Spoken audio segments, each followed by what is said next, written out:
Well, Gaffer, a 1-0 victory over Oxford United, a side who were intent on making life difficult, but again, that felt pretty dominant today. Yeah, definitely. I thought it was going to be a really tough match against a solid outfit. I thought we handled the game really well. We were the better team, got control and stayed with that control and created lots of chances with it as well.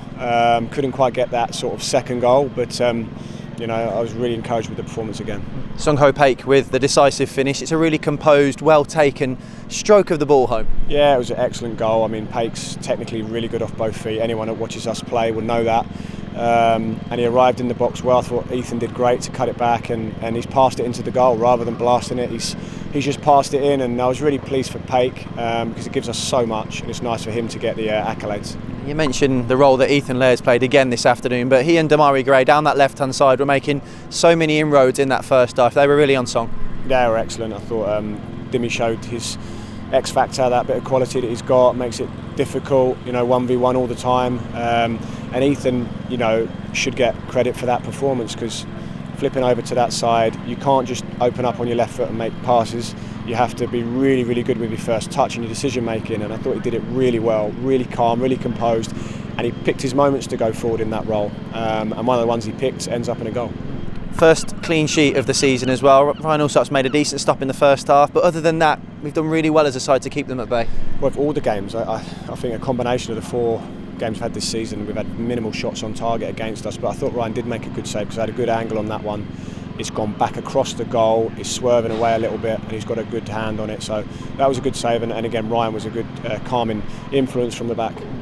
Had chances before the goal. We've seen Kyogo Furuhashi in the tunnel. He's beaten himself up because he knows he's had 2 real gilt-edged chances. From a managerial perspective, are you just pleased that he's on the end of those opportunities? Yeah, I've always never really worried about the missing chances, because I always think when they're goal scorers, they will score. It's about getting the chances. If the chances start to dry up and you don't remember them having chances, you think, well, that's not a good sign. When they're getting the chances, it is a good sign. Obviously, the icing on the cake is finishing that off, but he will score goals, no doubt. His movement was really good for all the chances. Yeah, and the fact that he hasn't played a lot of football in the second half of last season, he's going to get better as the season progresses. Yeah, definitely. I mean, he gives us a lot. If you watch his pressing, his running, his sprints in behind, he's made good movements for all those chances. So no, definitely that will come. Yeah. Whilst the scoreline still is only 1-0, you always worry that there's a sting at the end of the game, but never felt like we were under any sustained amount of pressure this afternoon. No, I didn't. I thought we were aware, I suppose, of previous games where maybe we've gone 1-0 up, and you can start to sort of sit back a little bit and try to reinforce to the players at half-time that we wanted to continue to try to score the second goal, not just protect a lead. And it was all in their half. I don't think they had a couple of sort of breakaways, but I thought we managed the game really well. Did last season serve us well in that respect, in that we've been so dominant in games during that League One campaign and not ran away with the scoreline, and it was a similar sort of situation this afternoon? Definitely, it reminded me of them. So many days we've had like that here, where you're 1-0 up and anything can happen. Long throw, corner, second ball, whatever it is. But you have to be concentrated, calm, strong, and we've done that many times before, and we showed that again today. An unbeaten start to the season. How pleased are you with what you've seen, not just in terms of results, but performance and the identity of the group? Definitely. I think the main thing, obviously football's about results, we all know that, but I was really keen to see how we'd cope performance-wise, because the results will only come as a consequence of consistent performance. So it's the process. So are we playing how we want to? And I was a bit of an unknown coming into this league. How would we cope? Could we dominate games? Could we be as strong in our pressing? And what's been encouraging is we've been able to do that.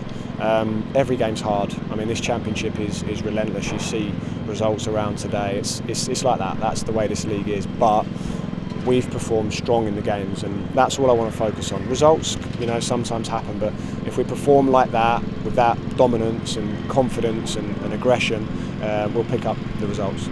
Lewis Kumas became the club's 10th signing of the summer. He was unveiled on the pitch before the game. What will he bring to the squad?